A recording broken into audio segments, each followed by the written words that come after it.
Think Again, Part 36. He told me afterwards that he was surprised by my finding that givers had higher rates of failures than takers and matchers, but higher rates of success too. That's desirable. When you read a study that surprises you, how do you react? Many people would get defensive, searching for flaws in the study's design, or the statistical analysis. Danny did the opposite. His eyes lit up and a huge grin appeared on his face. That was wonderful, he said. I was wrong. Later, I sat down with Danny for lunch and asked him about his reaction. It looked a lot to me like the joy of being wrong. His eyes twinkled as if he was having fun. He said that in his 85 years, pointed that no one had pointed out before, but yes, he genuinely enjoys discovering that he was wrong because it means he is now less wrong than before.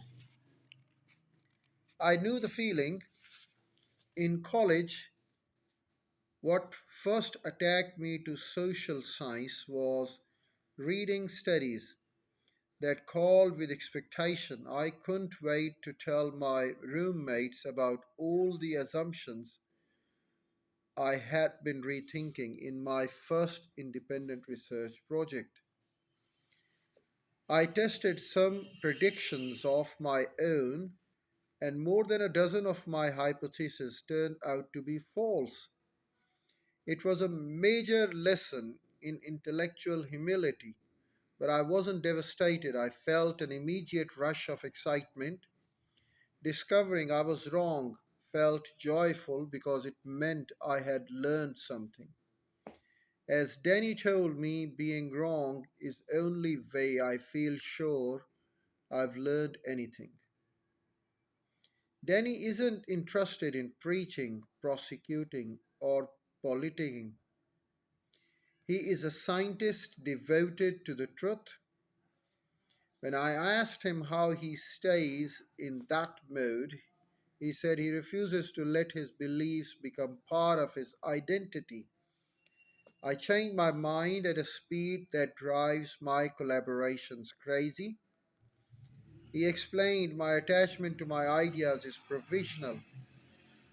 There is no unconditional love for them. Attachment, that's what keeps us from recognizing when our opinions are off the mark and rethinking them. To unlock the joy of being wrong, we need to detach.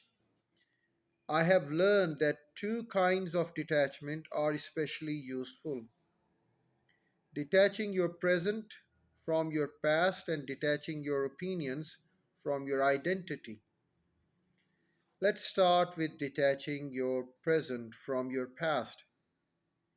In psychology, one way of measuring the similarity between the person you are right now and your former self is to ask which pair of circles best describe how you see yourself. In the moment, separating your past self from your current self can be unsettling. Even positive changes can lead to negative emotions.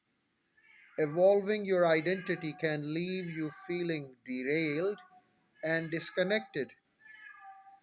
Over time, though, rethinking who you are appears to become mentally healthy as long as you can tell a coherent story about how you got from past to present, how you got from past to present you.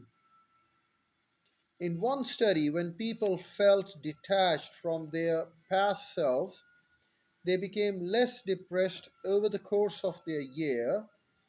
When you feel as if your life is changing direction and you are in the process of shifting who you are, it's easier to walk away from the foolish belief you once held.